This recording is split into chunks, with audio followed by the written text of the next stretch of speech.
Saludos amigos, bienvenidos nuevamente al debate de la semana. Soy Miguel Guerrero y estoy encantadísimo de estar nuevamente con ustedes en sus hogares.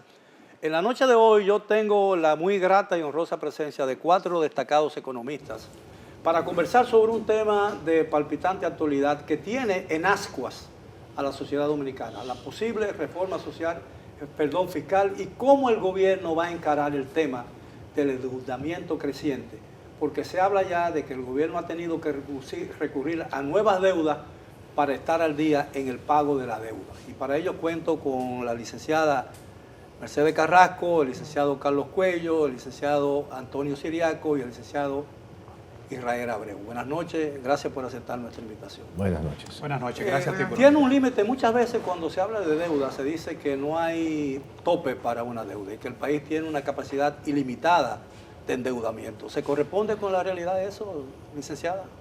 No, realmente existen límites y hay una prueba dura y ácida, como le llaman los economistas, que es el tema de la capacidad de pago de los intereses de la deuda. ¿Cuánto representan los intereses de la deuda con respecto a los ingresos corrientes? Y ese ratio, ese porcentaje, ya lleva a un nivel de un 25%, que cuando uno lo compara hacia atrás, ha venido creciendo a nivel de un punto porcentual cada año, y nos colocamos en 25%. Obviamente, interesa la deuda del gobierno central más las del Banco Central, están incluidas. Y este porcentaje, creciendo de manera sostenida, nuestro comportamiento como país, pero cuando uno lo compara con la región, es el doble de la región de América Latina, lo cual es preocupante, porque nuestra deuda resulta entonces, desde el punto de vista comparativo, un poco más riesgosa. Si yo tengo que apropiar ya un 25%, los inversionistas ven eso. Y si nos vamos a una comparabilidad mucho mayor a nivel mundial, estamos en la posición número 15 del ratio de intereses sobre la deuda, sobre los ingresos corrientes. Entonces, ¿y ese 25% incluye amortización de capital? No. Si tomo la amortización de capital, se monta a un 38%. Casi 40. Casi 40%. O sea, sí, pero realmente la amortización es de origen financiero y siempre se calcula la parte de los intereses, pero si tomamos servicio de la deuda completa, ya estamos en un 38%.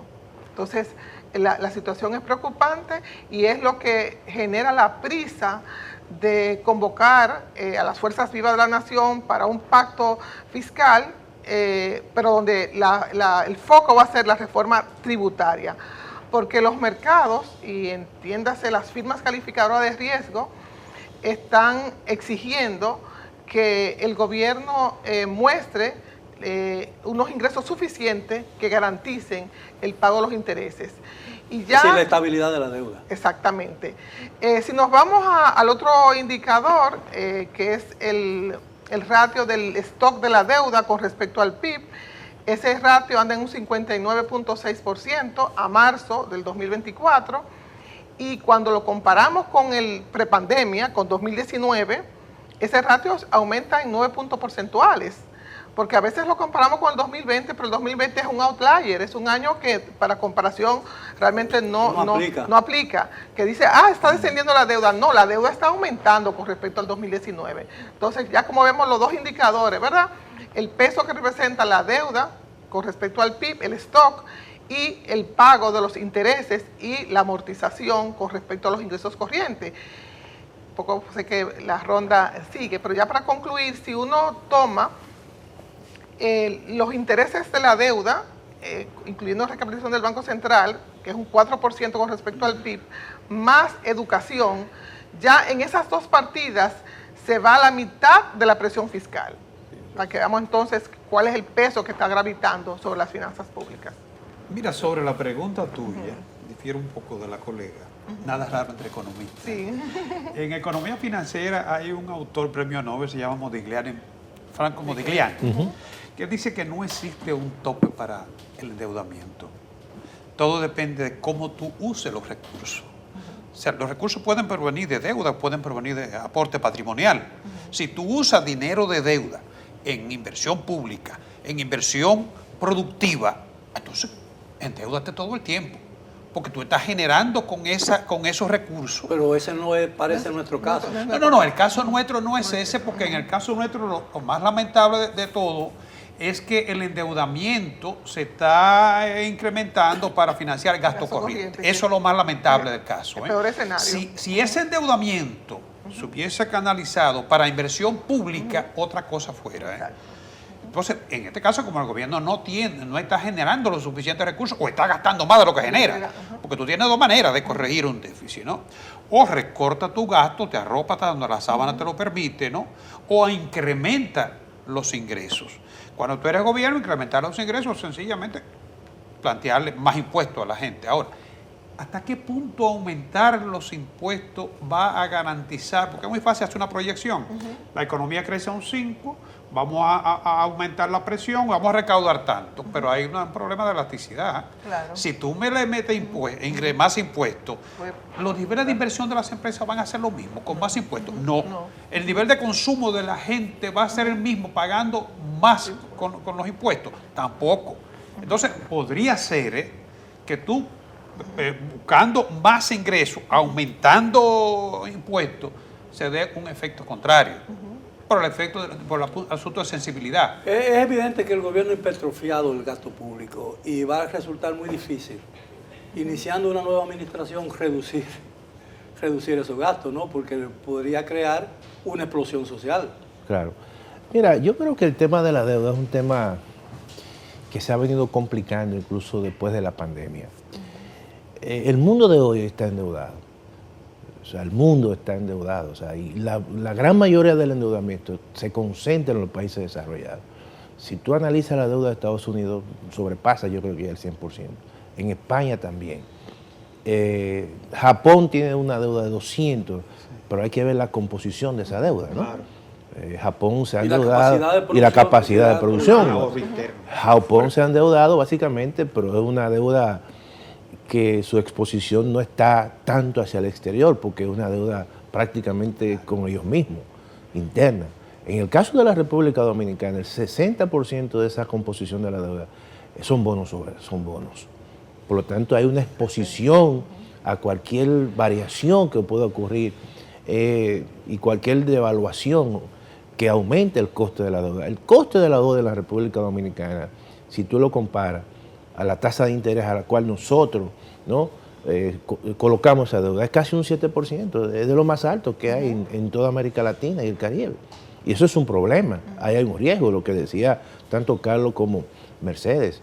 La composición, el efecto que eso tiene en el presupuesto nacional, que hoy representa los intereses, casi el 3.6% del PIB. Sin embargo, aquí la inversión pública es 2.1, o sea, aquí se está gastando más en pago a los intereses de la deuda que inversión pública, por lo tanto eso le quita capacidad de hacer políticas públicas incluso y políticas fiscales expansivas. Porque al final tú puedes decir, bueno, es cierto, la deuda es un pasivo, pero si tú transformas ese pasivo en un activo, se borra, pero siempre y cuando tú puedas invertir eso en proyectos de inversión. Entonces, aquí hay un problema. Por ejemplo, aquí no hay una ley de responsabilidad fiscal sobre la base de reglas fiscales. Por ejemplo, en Chile hay una regla especial para el endeudamiento, que solamente Chile se endeuda para fines de gasto de capital, pero aquí eso no existe. Y lo que está ocurriendo precisamente eso que estamos discutiendo, que gran parte del endeudamiento se está utilizando para el pago de gasto corriente. El gasto corriente... Incluso el nivel del gasto presupuestario destinado a gasto de capital no se está cumpliendo. Claro, claro. 12% del gasto de capital, la Entonces, proporción. Cuando claro, llegó a ejecutar presupuesto con... un 50-50, que fue hasta una situación, pero verdaderamente generó capacidad productiva. Porque cuando tú generas capacidad productiva, eso paga cualquier tipo de... Hoy tenemos agua por eso. ¿Cuántas presas se hicieron? Creo que fueron, ¿cuántas? 22. Entonces, todo eso generalmente hoy está incidiendo en la productividad incluso del sector agropecuario. Licenciado Abreu. Miren, yo quiero, después de esas brillantes exposiciones con las cuales estoy de acuerdo con todas, hacer un recuento de la situación financiera del Estado Dominicano, porque hay que diferenciar lo que son las finanzas públicas de la economía nacional. La economía dominicana es una economía sumamente resiliente, el dominicano es trabajador y gasta el dinero, que en una economía como la nuestra, que promueve el consumo, es sumamente importante, inclusive hasta para la recaudación. El hecho es que si nosotros vemos los estados de recaudación e inversión de las rentas al 31 de diciembre, que emite la Dirección General de Contabilidad Gubernamental, en este momento el patrimonio del Estado está en negativo, en alrededor de 1.015.000.000.000 de pesos. Eso es importante que la gente lo sepa. Ahora, pero explíquese para el entendimiento de las personas. Muy bien, un estado de inversión y recaudación de la renta es el equivalente a un estado financiero, que no es más que usted hacer un análisis de su situación financiera, lo que tiene, lo que debe, lo que ingresa, lo que gasta y lo que invierte. Eso en finanzas lo más simple posible. Es decir, que el Estado Dominicano debe más de lo que tiene. Exactamente.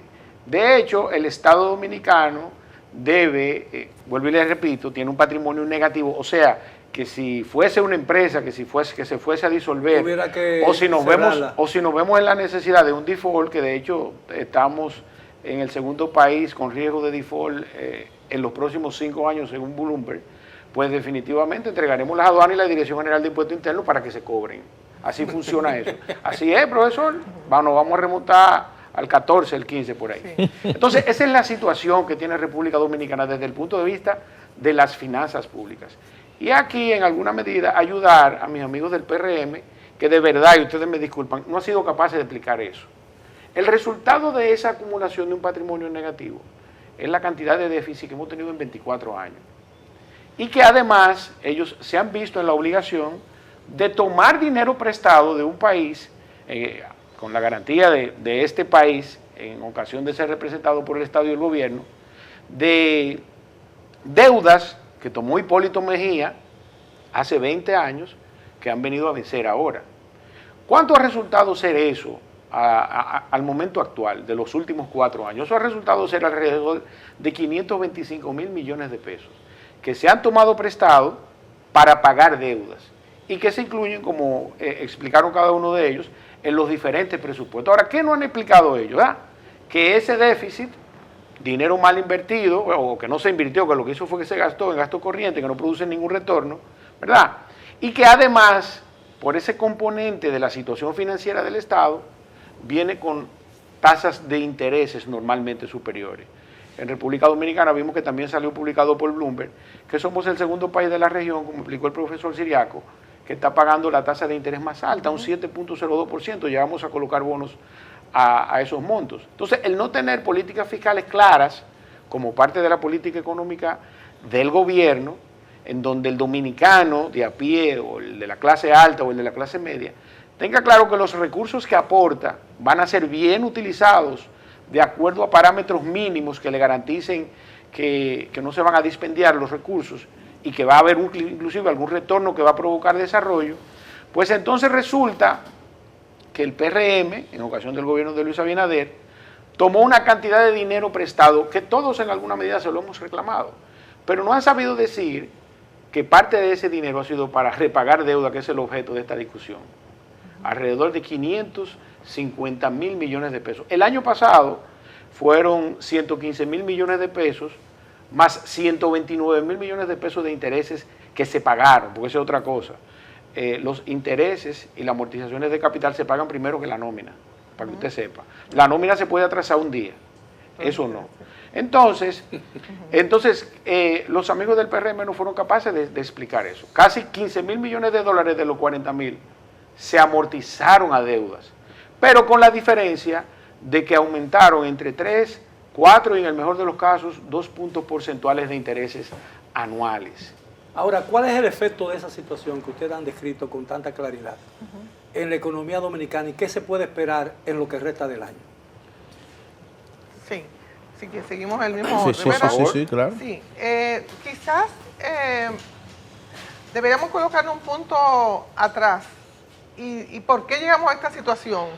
Las razones por qué llegamos a tener un desahorro corriente, que es lo que significa de que yo estoy tomando dinero prestado para financiar el gasto corriente, que en términos económicos realmente es totalmente inviable seguir persistir en el tiempo en esa situación. Entonces, las razones la argumentaba tanto Carlos como Siriaco, de que o son los ingresos o son los gastos, y aquí fueron las dos cosas que se combinaron.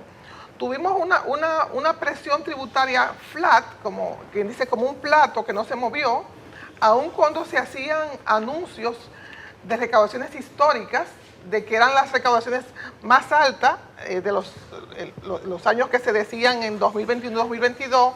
En la práctica, esos ingresos crecieron y volvieron y se colocaron a los niveles anteriores. ¿Por qué? Porque era un efecto que venía de precio, era un efecto en el caso de aduana, del aumento de los fletes y del aumento de los precios importados. Entonces eso aumentaba la base imponible y hacía creer que había una recaudación histórica, pero era una ilusión monetaria. Eso por el lado del ingreso. Permanecimos con una presión tributaria donde no hubo un gran esfuerzo del recaudador de, en base a la eficiencia recaudatoria, incrementar los ingresos. No hubo, al contrario, aumentó la evasión en ese periodo. Eso por un lado. Por el lado del gasto, tenemos un gasto que se desbordó, porque fue 2.5 puntos porcentuales y estamos casi en 19 puntos porcentuales y prepandemia de 16 puntos porcentuales del PIB. Un gasto desbordado con unos ingresos estáticos. Eso nos llevó a un desahorro corriente. Eso significa que tengo que endeudarme para financiar gasto corriente. Cuando uno mira la serie histórica, desde que se tiene estadística disponible de la cuenta ahorro e inversión, nunca ningún gobierno había incurrido en desahorro corriente, es decir, tenerse que financiar para pagar gasto corriente. Esto es inédito de esta gestión, nunca había ocurrido eso. Entonces, nos encontramos ante una situación donde, ¿qué es lo que desbordó el gasto corriente? Y le identifico claramente cuáles fueron las partidas que hicieron que se incrementara en esa magnitud. Primero, remuneración de asalariados. Remuneración de asalariados aumentó en 100.000 millones, pasó de 200.000 a 300.000 millones, punta a punta 19-23. O sea, en 4 años o 3 años y tantos meses, se incrementó la nómina a nivel de 2 dígitos en los 3 poderes del Estado, el Ejecutivo, el Legislativo, el Judicial y en todos los ministerios. Fue una forma generalizada el aumento de la nómina. Entonces, ahí hay un punto importante, porque si tú aumentas la nómina es porque tú vas a ofrecer nuevos servicios a la ciudadanía o vas a aumentar la calidad de los servicios. Y sucedió lo contrario. Aquí se ha dado un deterioro progresivo de la calidad de los servicios. Entonces aquí hay un punto importante que explica ese crecimiento en el gasto corriente. Un segundo componente, y es el tema que para mí es la espada de Damocles de la gestión de las finanzas públicas, es el hoyo eléctrico. El hoyo eléctrico se ha multiplicado el gasto de transferencias del gobierno al sector eléctrico por 4. O sea, se multiplica se duplica cada año. O sea, pasamos de 22.000 millones a 83.000 millones. En dólares estamos transfiriendo 1.600 millones de dólares que se van a un hoyo negro, donde las pérdidas en transmisión y distribución pasaron de 30 a 40 en apenas 4 años. Cuando el pacto eléctrico dijimos y nos comprometimos que íbamos a disminuir 1.5 puntos porcentuales cada año, y sucedió lo contrario. Entonces parecería que vivimos una ilusión, ¿no? Porque en la narrativa oficial parecería que el país está viviendo una especie de paraíso. Mira, mientras sigamos aprobando presupuestos, y lo hemos venido haciendo a lo largo de este siglo, con déficit promedio de un 3%, no habrá manera de parar la deuda. ¿Y cuál será el déficit fiscal este año? No, es que se mantiene en un promedio 3.1, 3.2, excepto en la pandemia, por razones obvias, ¿no? Claro, Más que se duplicó, pero en toda América Latina pasó lo mismo, ¿no? Pero en promedio es un 3% de déficit fiscal. Entonces, ¿con qué tú financias un déficit? O recorta gasto, como decíamos ahorita, o incrementa los ingresos. En pero el caso nuestro, evidentemente el gobierno está atrapado, no puede reducir el gasto. Mira, se puede. Bueno, puede, pero corre el peligro de crear situaciones de explosión social. Pero es que como quiera la corremos, porque si no se corrige esa situación, ese nivel esa forma de financiar no es sostenible. Entonces, ahora mismo la economía, tú me dices, ahora estamos creciendo y todo. La misma tasa de crecimiento promedio la mantenemos en el 5%. Ahora, ¿es sostenible eso? No. Bien, si me lo permiten, tenemos que hacer una primera pausa. Quédense con nosotros, regresamos después de ella. Bien, estamos de regreso en el debate de la semana. He estado conversando con 4 destacados economistas dominicanos sobre el problema de la deuda y el hecho de que el gobierno está recurriendo a más deuda para poder pagar la deuda que ya tiene. Entonces, ¿cómo se resuelve este problema? Porque se está hablando de la posibilidad de una reforma fiscal Y aparentemente se está creando en el ánimo de la sociedad dominicana la idea de que una buena reforma fiscal podría realmente solucionar todos estos problemas. Mira, tú sabes que el sistema tributario dominicano, por poner la parte de los ingresos y luego viene la parte del gasto, porque hay que ver esto de manera muy integral, ¿no? Si se quiere hacer una verdadera reforma fiscal. Pero tú encuentras, por ejemplo, que en la parte tributaria hay temas estructurales. Por ejemplo, el tema de la informalidad. El Banco Central acaba de publicar una encuesta muy interesante y donde el tejido empresarial en la República Dominicana prácticamente está conformado en más de un 95% de MIPYMES. Y el 85%... Pero si esas MIPYMES se formalizan, no, pero no es fácil. Desaparecen. No, pero no es fácil porque solamente el 85% son formales. Digo, son informales. Y el 14% son formales. Eso es un problema realmente. Ahora, está el tema de la evasión, por un lado, que también es otro tema bastante grueso. Pero tú tienes entonces el lado del gasto. Tú tienes un Estado dominicano que yo siempre he dicho, para el territorio que nosotros tenemos, 48.000 kilómetros cuadrados, realmente es un Estado que está muy atomizado. O sea, estamos hablando de cuántas provincias en 48.000 kilómetros cuadrados. Más que Brasil. Más que Brasil, más que China. Y todo eso, ¿cuántos distritos municipales? 245. 190 diputados. 190 diputados, que precisamente el presidente de la Cámara de Diputados dice que no caben. ¿Cuántos ministerios? ¿Cuántos ministerios?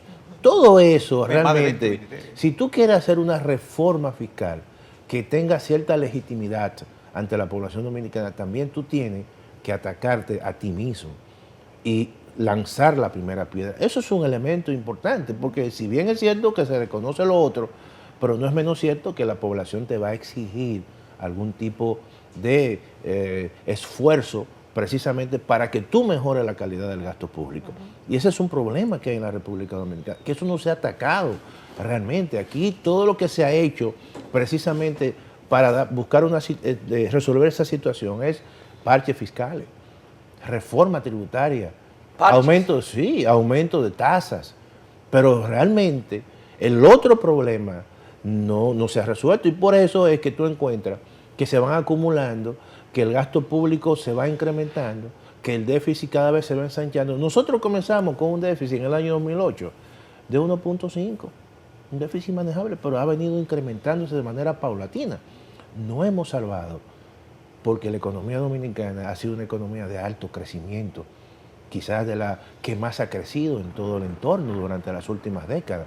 Y eso ha permitido, de una forma u otra, licuar una serie de ratios, porque cuando tú divides el tema, la deuda pública o consolidada, tanto del sector del sector centralizado como también del Banco Central, pero tú encuentras también que hay un PIB que se ha ensanchado, que es una información que la da el Banco Central. Hoy nosotros somos una economía de renta media y que el PIB per cápita se ha incrementado de manera, ¿verdad?, ya son casi $12,000 por persona. Entonces, tú tienes ahí que también la base... Ese es el per cápita. Es el per cápita. Bueno, pero eso... Cuarto en América Latina. Pero eso es ficticio, ¿no? No, pero esos son indicadores, que la misma calificadora y los organismos internacionales lo utilizan. Hay más riqueza. Lo que te quiero decir, que te aumenta la riqueza. Pero si uno de nosotros aquí tiene $5 millones, que se supone que somos millonarios, que somos el per cápita de $1 millón. Pero todos sabemos la debilidad de esa forma de medir, porque está asumiendo que la repartición es simétrica y no es verdad. Sí, claro, pero es de per indicador. cápita alto se vive mejor. Pero la riqueza es alta. Pero claro que sí. Claro. Pero lo que quiero decir es que la cosa es muy compleja. La República Dominicana, al margen de todo, cuando tú la ves en el entorno de la región, nosotros no tenemos los problemas que tiene Perú o los problemas que tiene Ecuador. El problema o de la Perú, situación de el Argentina. problema de Perú es el presidente ahora, ¿no? No. Oye, pero no solamente eso. Hay 5 presos. Ellos, por un lado, han mantenido cierta estabilidad porque creo que el gobernador del Banco Central, ¿qué tiempo tiene? Como 20 años o más. Y por lo menos no han tocado a la economía. pero nosotros tenemos que resolver los problemas estructurales. No podemos, porque en algún momento, fíjate el año pasado, ¿cuánto creció la economía? 2.4. Pero y todo eso cambia. Menos que la inflación. Pero la pregunta que se formula mucha gente, porque se están creando muchas expectativas con relación a una reforma fiscal. Y la gente no entiende cuando se le habla de reforma fiscal. La gente interpreta una reforma fiscal como más impuestos. Pero la gente no lo va a entender. Perdón, Israel, para ya concluir. La gente no lo va a entender.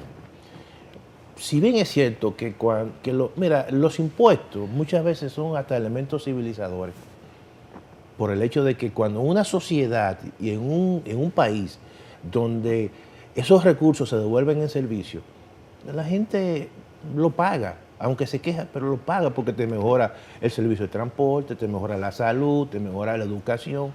Pero la historia aquí no ha sido esa. Pero aquí uno tiene que comprar el agua. Claro, don Miguel, no, la historia no ha sido así. Yo me quiero montar en ese punto, en la legitimación de los impuestos.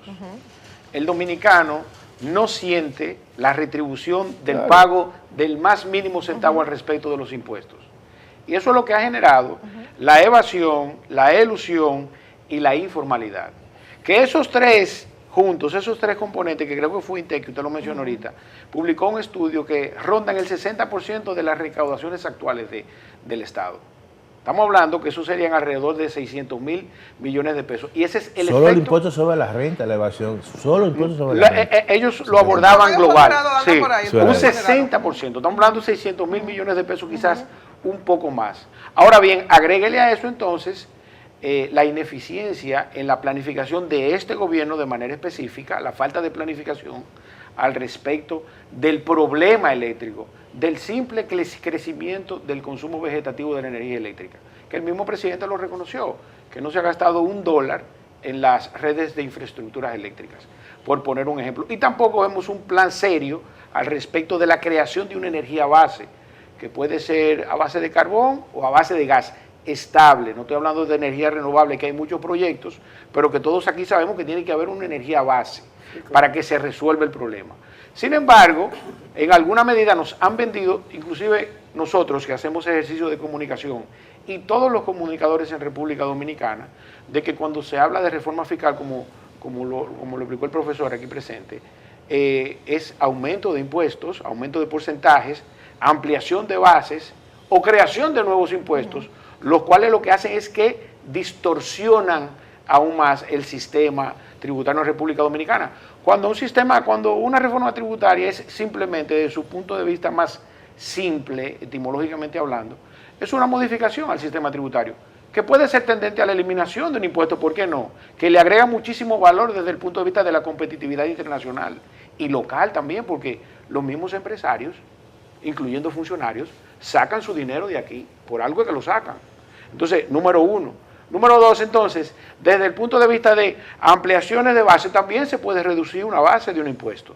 Porque, ¿por qué no quitarle el ITEVIS al azúcar, por ejemplo?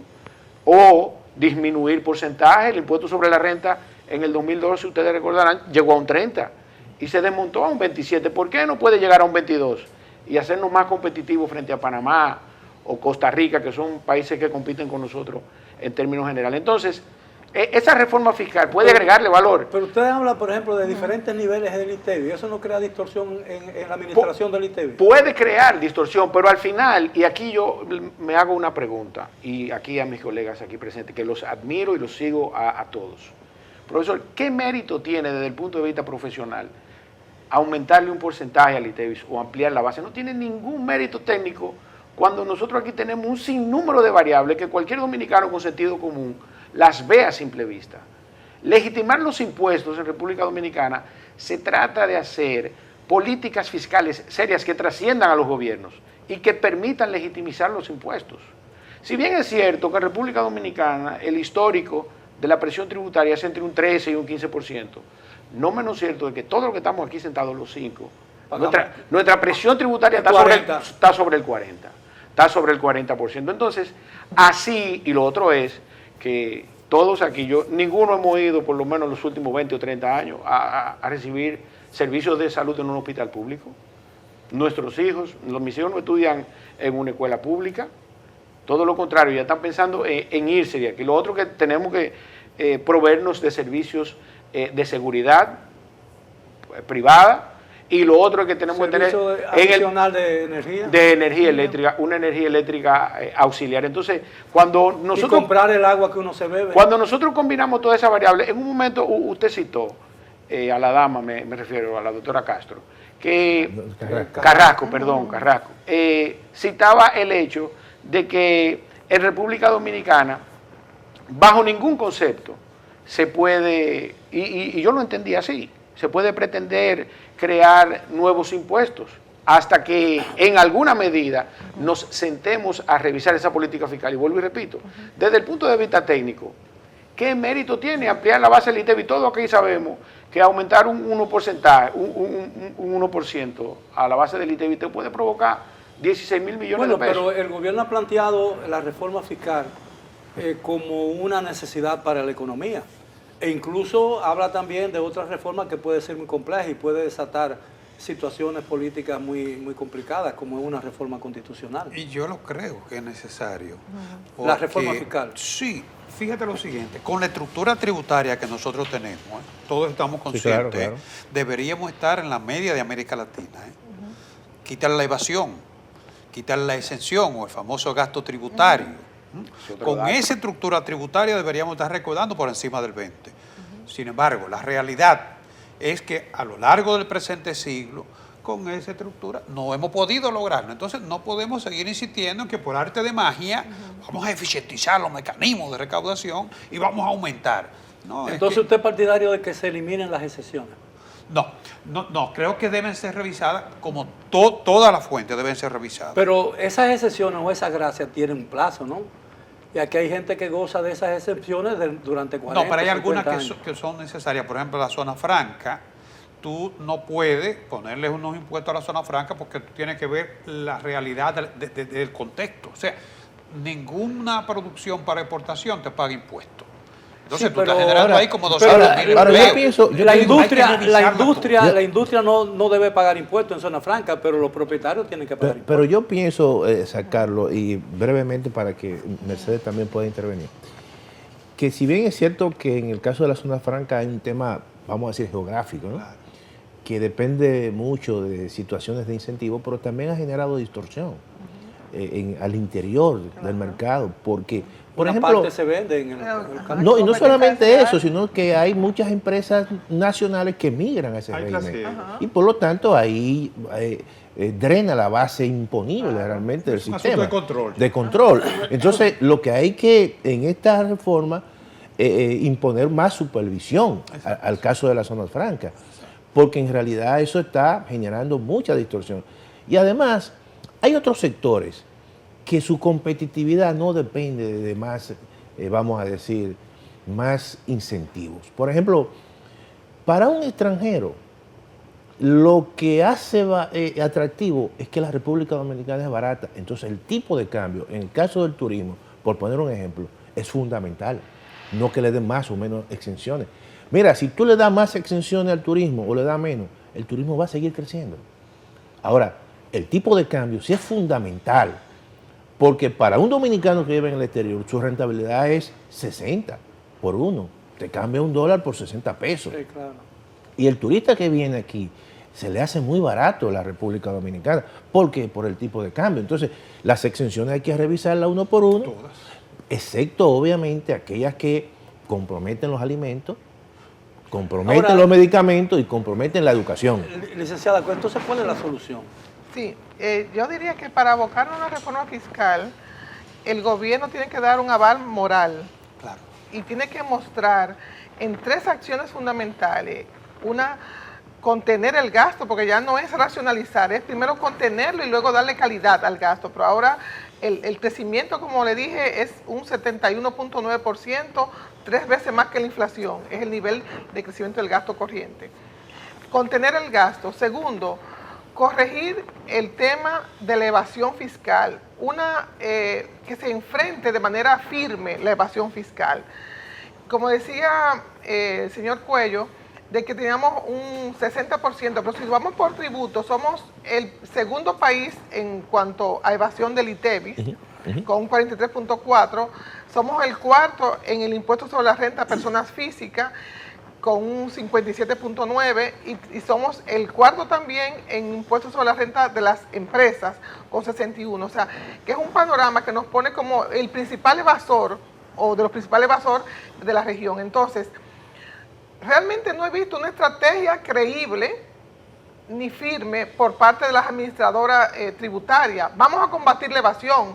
En su momento, cuando Juan Hernández, que en paz esté, lo hizo y aumentó un punto del PIB sin reforma tributaria, que eso está como un caso de estudio. Entonces, yo al contrario, yo he visto que hay una... Y con persuasión, no con presión. Así fue. Sí, tenía un trato bastante siempre... Pero si usted me permite, licenciada, tenemos que hacer una última pausa. Regresamos con usted después de ella. Continúen con nosotros en el debate de la semana.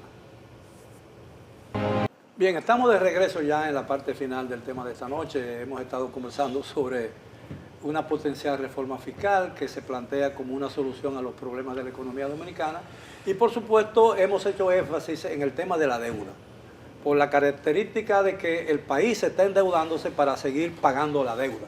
Entonces, ¿cuáles son las perspectivas a mediano y a corto plazo? Porque todo parece indicar que en el caso de que la situación política se deteriore, va a tener un efecto en cualquier esfuerzo que se haga para mejorar la economía. Eso es casi una regla de la política internacional. Ahorita Mercedes hizo una precisión entre lo que es el servicio de la deuda y el pago de lo financiero, ¿no? En el servicio de la deuda se incluye la amortización y los costos financieros. En la amortización, lo que nosotros estamos logrando es un diferencial positivo. O sea, pago y reengancho. Y eso da obviamente un incremento neto en la deuda, pero mantengo la deuda al día. Incluso este gobierno... Pero se incrementa. No, sin lugar a dudas, pero no es lo mismo una deuda reestructurada, programada para 10 años, que una deuda a un año, a 2 años. A corto plazo. Correcto. Exacto. Entonces, en esa parte, en el manejo del apalancamiento, este gobierno ha sido muy hábil. A tal extremo de que se mantiene las calificaciones buenas, digamos, ¿no? Dentro en el contexto de la región. Salvo en el 2021, que se salió en el 2020, perdón, que pasó de 90.000 millones en amortizaciones de deuda a 136.000, porque tuvo que endeudarse a plazo inmediato prácticamente. Sí, pero cuando tú logras un saldo positivo es porque tú encuentras quien te siga prestando. Sí, si paga bien no hay problema. Y te sigue prestando porque tú eres buen pagador. De hecho, la República Dominicana es buen pagador, Y eso lo demuestra el hecho de que tú colocas una emisión Y de una vez y en 24 horas se va con el triple de la oferta. Ahora, eso es lo que sabemos que no es sostenible, ¿no? Y eso va a seguir incrementando la deuda. Y es lo que tenemos que ponerle un costo. Ojalá y en la reforma se establezca un tope, por ejemplo, como lo tienen muchos países. ¿Pero qué persigue la reforma? ¿Se tiene indicios de qué se persigue con ella? Mira, yo creo que la reforma es necesaria, pero no por hacer reforma. Es que la sociedad dominicana llegó a un nivel, por ejemplo, de ensanchamiento de clase media, y eso demanda servicio de calidad. Y para eso tú tienes que tener plata. Si tú quieres, por ejemplo, yo he dicho que la reforma fiscal es la madre de las reformas. Por ejemplo, si tú vas a la ley de la seguridad social en el componente de salud, por ejemplo, ¿por qué no se han expandido la atención primaria? Porque se requiere plata, eso demanda más de 20.000 millones. ¿Y dónde están los recursos? Si tú quieres, que hace tiempo que todavía el régimen contributivo subsidiado está empantanado, ¿por qué? Porque no hay recursos. Bueno, no, pero la ley de seguridad social no funciona porque se violó desde un principio. Sí, está bien. Porque fue diseñada con 3 principios básicos: universal, única y obligatoria. Claro. Sin embargo, el Congreso que la aprobó con esos 3 principios tiene su propio sistema de seguridad social y tiene su fondo de pensiones. Claro. El Banco Central lo tiene, el Banco de Reserva lo tiene, la Tribunal Superior, toda la superintendencia. Entonces, el sistema de seguridad social se nutre con los bajos salarios. Claro, así es que son el 67%. Déjeme agregarle a eso que le dijo don Miguel. Déjeme darle este dato con el tema de la seguridad social. Si en República Dominicana se reduce la informalidad, esos son estudios actuariales y económicos, oigan bien, pasamos de ese 56% que Hito tiene el 4% de responsabilidad en él de aumento, nosotros lo reducimos por lo menos a un 25% la informalidad. los fondos son suficientes para autoproveer los servicios de salud en República Dominicana. No, pero en países donde existe el sistema de capitalización individual y hay menos informalidad que en la República Dominicana, aún así las pensiones que se van a recibir no son suficientes. Entonces, hay un problema ahí mucho más estructural. Entonces, yo creo, por ejemplo, que esta economía necesita, por lo menos, si quieres romper ese techo de renta media, tiene que hacer inversión. La inversión pública tiene que estar por encima del 5 o 6%. ¿Cuál es el aspecto más débil?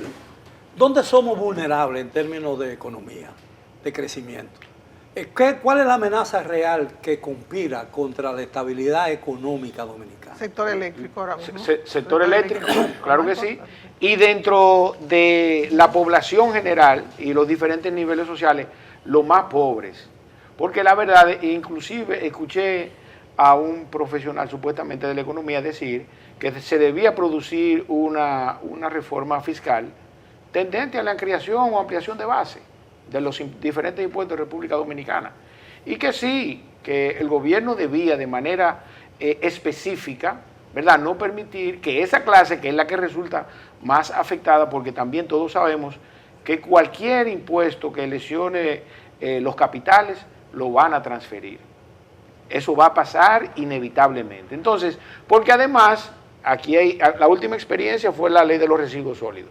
Una empresa que te factura 10.000 millones de pesos, como una empresa que te factura 100 millones de pesos, pagan los mismos 260.000 pesos. O sea que esa ley la hizo el de los 10.000 millones de pesos para que pague solamente la mediana, la micro y pequeña empresa. Oiga bien, y aquí todos estamos claros de la cantidad de residuos sólidos que produce una empresa que factura 10.000 millones de pesos frente a una que factura 100 millones de pesos. Entonces, las leyes las hacen los ricos de acuerdo a su medida.